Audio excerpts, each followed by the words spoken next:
Olá, queridos alunos.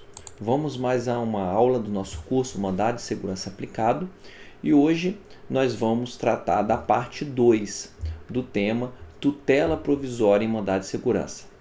Especificamente, nós falaremos hoje sobre as restrições legais para a concessão de tutela provisória em face do poder público. A Lei de Mandado de Segurança, ela diz no artigo 7º, parágrafo 2º, que não será concedida medida liminar no mandado de segurança que tenha por objeto a compensação de créditos tributários, entregas de bens vindos do exterior e a reclassificação ou equiparação de servidores públicos e concessão de aumento ou extensão de vantagens ou pagamento de qualquer natureza. Bem, o Supremo Tribunal, na DIN 4296, em 2021, declarou inconstitucional integralmente esse dispositivo legal. E qual foi o argumento principal? É que essas restrições legais de forma abstrata, elas constituem óbices legais e absolutos ao poder geral de cautela que um juiz tem e que decorre da própria Constituição Federal, porque o artigo 5º ele assegura o princípio da inafastabilidade da jurisdição. E desse princípio, dessa garantia fundamental, decorre essa outra garantia, que é o poder geral de cautela que todo juiz tem nos processos. Então foi declarado inconstitucional, isso em 2021. Agora vamos analisar se há ou não mais nenhuma outra restrição legal para se conceder tutela provisória em face do poder público, inclusive em mandado de segurança. Como foi declarado inconstitucional esse artigo 7º da Lei de Mandado de Segurança, caiu por terra o artigo 1059 do CPC. Veja que as restrições de concessão de liminares contra o poder público, elas estavam previstas apenas na Lei de Mandado de Segurança, expressamente. Mas o CPC 2015, no artigo 1059, ele diz que a tutela provisória contra a fazenda pública aplica-se às mesmas restrições da Lei de Mandado de Segurança. Então, se não existem mais, por serem constitucionais, essas restrições de liminares no mandado de segurança, não haverá também nenhuma restrição para qualquer tipo de ação. Embora o Supremo tenha declarado inconstitucional esse artigo 7º da Lei 2016, que é a Lei de Mandado de Segurança, ainda continua em vigor algumas restrições de liminares contra o poder público que estão previstas na Lei 8.437/92, e que diz o seguinte: não será cabível no juiz de primeiro grau medida cautelar inominada ou sua liminar quando impugnado o ato de autoridade sujeita na via de mandado de segurança à competência originária do tribunal. Nós vamos ver isso mais vagar mais à frente. E uma outra hipótese que ainda está em vigor, é válida, é que não será cabível medida liminar que esgote no todo ou em qualquer parte o objeto da ação. Na verdade, essa restrição nada mais é do que o requisito da irreversibilidade que toda tutela provisória de urgência satisfativa deva observar. Então, não há nenhuma novidade contra essa segunda hipótese aí de restrição legal, que não é apenas para o poder público, contra qualquer tipo de pessoa. Não caberia uma medida de urgência nesse sentido.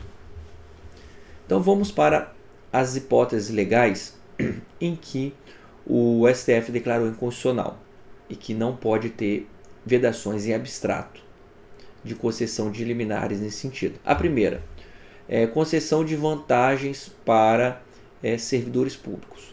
Veja, no momento, nosso atual ordenamento jurídico, não há nenhuma vedação em abstrato para se conceder tutelas provisórias em que ali elas veiculem alguma vantagem financeira para servidores públicos.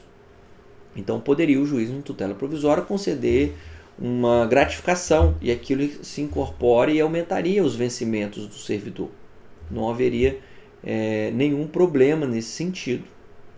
É claro que o juiz pode até incorporar aquela vantagem para tutela provisória, mas lembrando que se tratar de uma obrigação de pagar, em que judicialmente ali a União tenha ali uma eficácia condenatória da sentença e a União tenha que pagar valores atrasados, isso daí vai ter que ser aguardar o trânsito em julgado da sentença, porque nós sabemos que a forma como que se paga a Fazenda Pública os seus créditos é através de precatório RPV, e precatório RPV, que são as dívidas judiciais, elas devem sempre ter o trânsito julgado.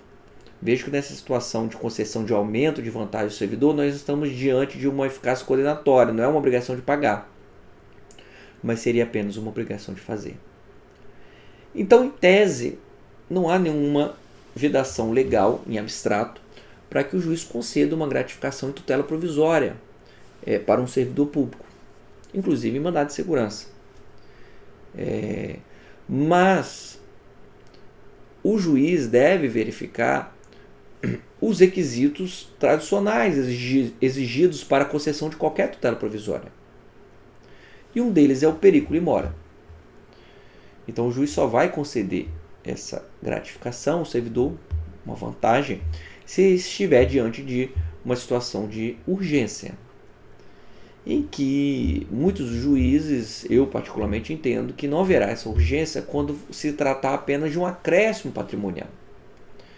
Porque o servidor ele já tem o seu sustento, ele já tem o seu salário. Então ele só quer, na verdade, ter uma revisão, ter um aumento. Então não haveria muitas vezes uma situação de urgência que justificasse o juiz conceder a tutela provisória e não na sentença. Até porque, conforme nós já vimos, caso seja revogada essa tutela provisória, o servidor teria que devolver aquilo que recebeu provisoriamente.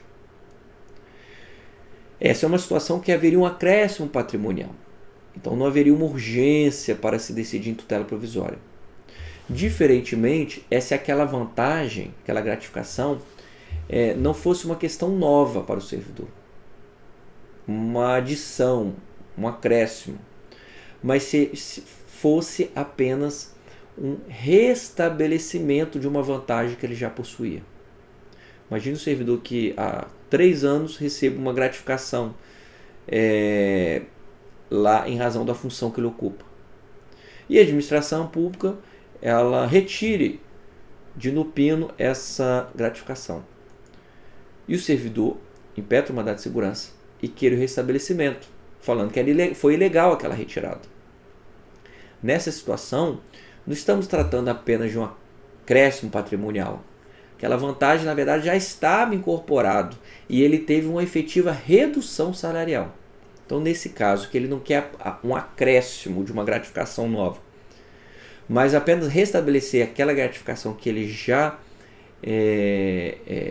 tinha, nessa situação haveria, em tese, situação de urgência. Liberação de mercadorias importadas. Bem, caiu a proibição de tutela provisória em mandado de segurança para liberar mercadorias importadas. Nós já vimos nessa ADIM 4296.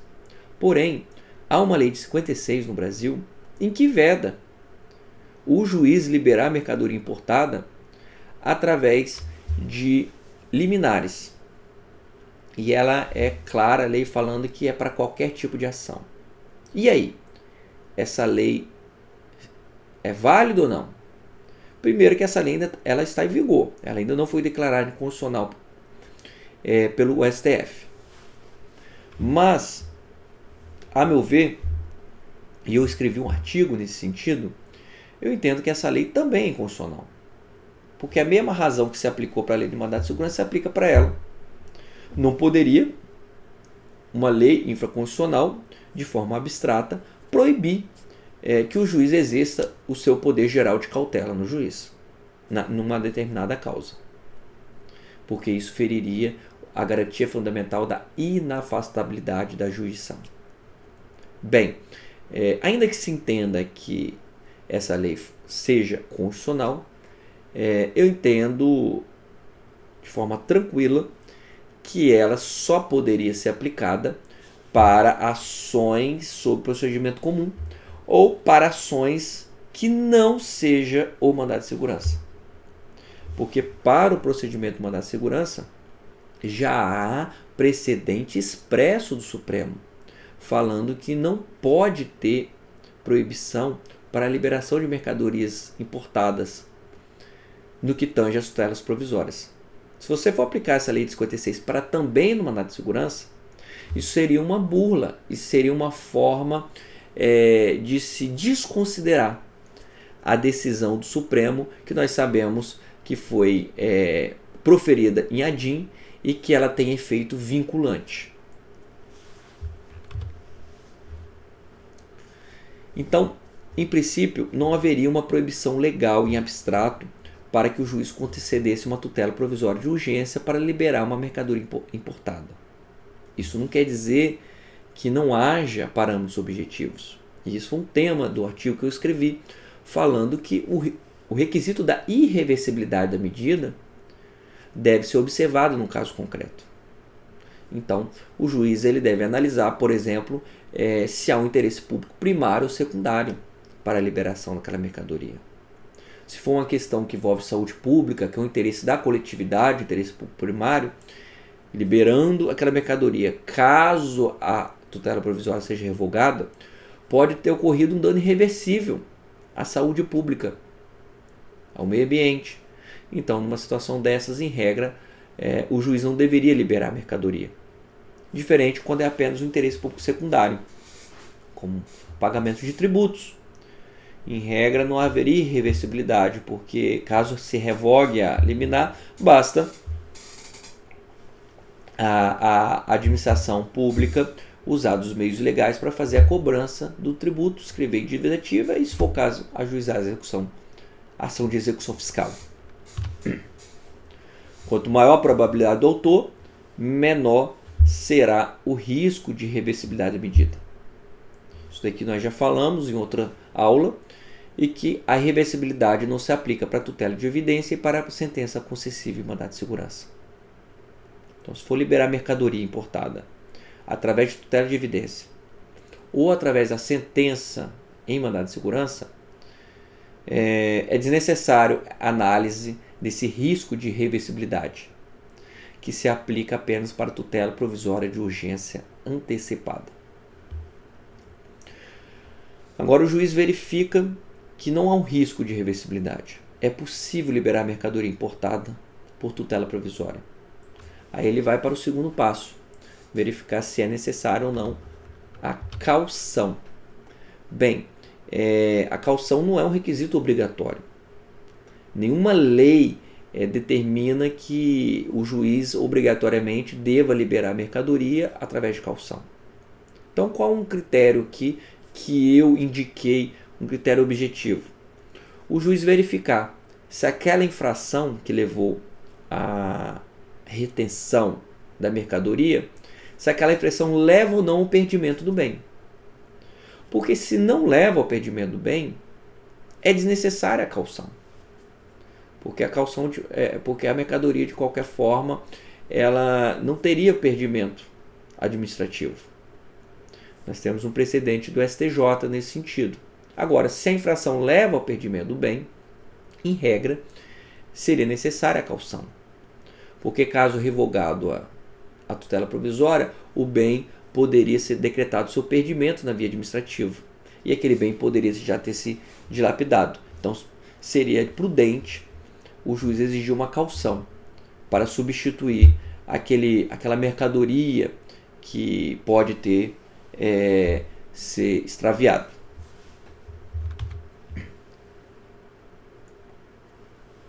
Compensação tributária. Bem, a lei vedava a compensação tributária através de tutela provisória. O Supremo declarou inconstitucional. Não pode ter essa vedação em abstrato. Então isso significa que os juízes podem, em matéria tributária, determinar a efetivação da compensação tributária através de tutela provisória? Não. Não por quê?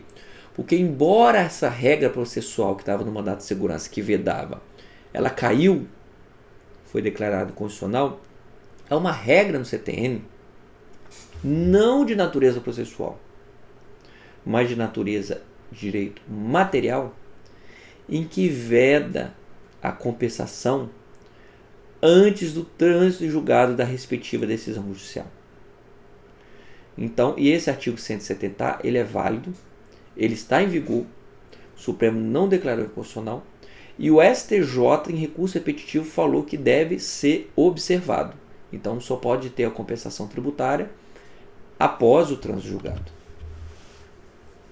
Eu entendo também que seria constitucional essa norma do artigo 170, porque ele é uma norma de direito material, não de processual. E que a extinção do crédito tributário, a compensação, por se tratar de uma hipótese de extinção do crédito tributário, a lei diz que a extinção deve ocorrer por sentença transitada em julgado. E isso até por uma questão de lógica, porque se é uma extinção, vai haver uma desconstituição, isso não se coaduna com as tutelas provisórias, que por natureza ela é provisória.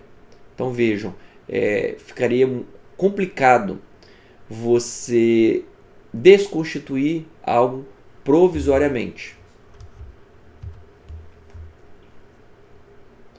Nós temos aí a súmula 212 do STJ, que fala que a compensação de créditos tributários não pode ser deferida em ação cautelar ou por medida liminar cautelar ou antecipatória. James Mares diz que a leitura que você pode fazer da súmula é a seguinte: a compensação de créditos tributários não pode ser deferida por medida liminar de cunho satisfativo que pretenda extinguir o crédito tributário. Eu concordo com essa linha, que o sentido de não se poder efetivar a compensação tributária provisoriamente é porque ela tem um cunho satisfativo, a compensação ela vai extinguir o crédito tributário. Mas isso não impede que o juiz emita um provimento jurisdicional provisório para que dê os mesmos efeitos práticos da compensação. Então o juiz ele pode dar uma tutela provisória não para efetivar uma compensação tributária, mas para que, considerando que a parte tem um crédito, pode ter um crédito tributário reconhecido em juízo, e que pode isso abater com débito tributário que ela já possua, o juiz tão somente suspende a exigibilidade desse débito tributário e não determina imediatamente a compensação, extinguindo esse débito tributário. Aqui já é uma linha mais nova em que nós podemos defender que é possível a compensação via tutela provisória quando se tratar de crédito líquido e certo, ou seja, o tributo não está sendo contestado judicialmente. O que o artigo 170A ele pretende é que não haja compensação tributária enquanto o crédito em que o contribuinte ele deseja, ele pretende ser reconhecido, esteja sendo discutido. Porque está sendo discutido, há uma dúvida, há uma incerteza, então isso não poderia ensejar a extinção do crédito tributário pela compensação. Agora, algumas situações em que não há contestação do tributo em si. Mas, por exemplo, a ação judicial, o crédito tributário do contribuinte é certo, é líquido, já foi reconhecido administrativamente pela Fazenda. Mas o que ele quer discutir é apenas quais são os critérios legais que devem ser adotados para efetivar a compensação. Nessa situação, não haveria nenhum impedimento para que o juiz conceda uma tutela provisória para definir qual o regime jurídico, por exemplo, que deve se aplicar naquele tipo de compensação tributária. veja que o juiz não vai estar efetivando a compensação tributária. Ele só vai definir o critério. Quem de fato vai fazer a compensação tributária é a administração pública. Ou também tributos já declarados inconstitucionais pelo Supremo. Se o Supremo, em controle concentrado, já declarou que aquele tributo é inconstitucional, então isso é uma situação que, de certeza, é um crédito líquido e certo que o contribuinte vai possuir. Não haverá controvérsia judicial desse tributo. Então também nessa situação não haveria impedimento para uma tutela provisória para determinar a compensação. Saque ou movimentação do FGTS, nós temos uma lei de 90 que proíbe medida liminar, inclusive mandado de segurança, para que implique saque ou movimentação da conta vinculada do trabalhador do FGTS. O Supremo Madinho declarou essa regra constitucional, mas nós entendemos que é uma regra não absoluta. Veja que o ministro, quando declarou inconstitucional, ele disse que o fundamento é que essa vedação é em prol do próprio trabalhador, para que ele saque ou movimente aquela conta para uma situação que não se enquadra numa situação de vulnerabilidade. Porque nós sabemos que o FGTS é um depósito forçado que o empregador faz para que o trabalhador levante aquele valor numa situação de maior vulnerabilidade da vida dele, sobretudo num desemprego involuntário. Então esse é o sentido da norma. Ela é uma poupança forçada em prol do trabalhador. Agora, muitas vezes, o próprio trabalhador ajuiza a ação judicial, pede uma tutela provisória e ele quer sacar aquele valor para uma situação de vulnerabilidade que ele está vivendo. Que não pode ser um desemprego, às vezes uma situação de saúde. Uma situação de saúde que ele não tem outros recursos suficientes para fazer o seu tratamento. E aquele saque do FGTS seria o único recurso financeiro dele suficiente. Então, numa situação dessa, eu entendo que não haveria impedimento para que o juiz liberasse, porque a justificativa do juiz estaria dentro daquilo que o próprio Supremo disse que usou para declarar constitucional essa proibição. Uma outra restrição de tutelas provisórias face do poder público é quando, na ação comum em primeira instância, aquele ato ilegal que está sendo discutido ali na causa de pedir foi praticado por uma autoridade pública. A autoridade é esta que tem foro privilegiado para julgamento em mandado de segurança. Imagine a seguinte situação. Um ministro de Estado, ele pratica um ato e que o juiz senado entende que esse ato é ilegal. Ele ajuiza uma ação sob procedimento comum contra a União. E ali ele pede uma tutela provisória. Nessa situação, a mesma situação, mesmo fato, se o parte autora não lançasse mão dessa ação comum, mas impetrasse o mandado de segurança, o mandado de segurança não ia ser julgado para aquele mesmo juiz de primeira instância. Mas como é um ministro de Estado, aquele mandado de segurança deveria ser julgado pelo próprio STJ. Então, em razão da competência originária do STJ para essa situação. Então, nesse exemplo narrado, o juiz estaria tolhido de primeira instância de conceder tutela provisória, porque poderia ser uma quebra de hierarquia, porque para aquela situação a própria Constituição entende que em razão daquela autoridade seria o próprio um tribunal superior que deveria julgar. O Supremo ainda não manifestou se essa norma é constitucional ou não. O STJ tem entendido que ela é válida, essa norma, tem aplicado ela. E eu entendo também que, em princípio, ela seja constitucional, porque nós devemos fazer uma interpretação toda sistemática da Constituição, porque senão poderia ser uma burla a uma competência originária que a própria Constituição definiu para certas autoridades.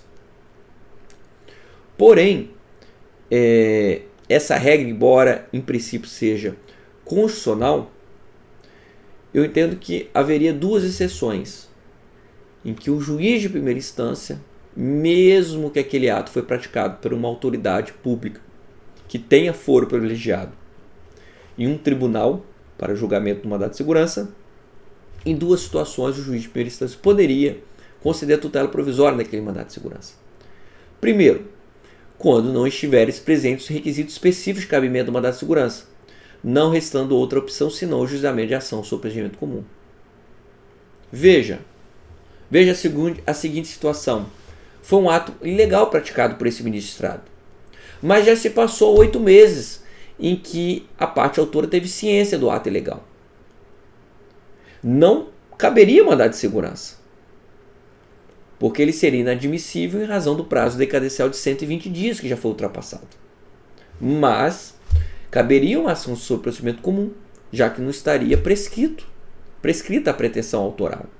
Nessa situação, não haveria nenhum óbice para o juiz conceder a tutela provisória, já que não haveria nenhuma burla a essa competência originária, porque não teria como ter mandado de segurança do STJ, já que teria esgotado o prazo decadencial. Eu coloquei aqui o prazo decadencial como exemplo, mas poderia estar diante de uma situação que haveria necessidade de ilação probatória e que também não caberia mandado de segurança. Então esse é o primeiro exemplo, e que é um exemplo de comum de ocorrer, porque nós sabemos que o mandado de segurança tem inúmeros requisitos próprios, que só no mandado de segurança são exigidos. E um segundo exemplo, quando houver um risco concreto, real, de perecimento imediato do direito do autor, a ponto de inexistir tempo hábil para impetração do mandado de segurança do tribunal competente. Essa é a situação mais de difícil ocorrência, principalmente que hoje nós estamos tendo cada vez mais o processo eletrônico, mas imagine uma situação que a pessoa mora no interior do Brasil e que está ali na pequena comarca dela e que ali ela tem um acesso muito mais fácil para protocolar a sua petição por escrito no fórum, do que ela às vezes ter um acesso até o Superior Tribunal de Justiça se tiver um foro privilegiado daquela autoridade.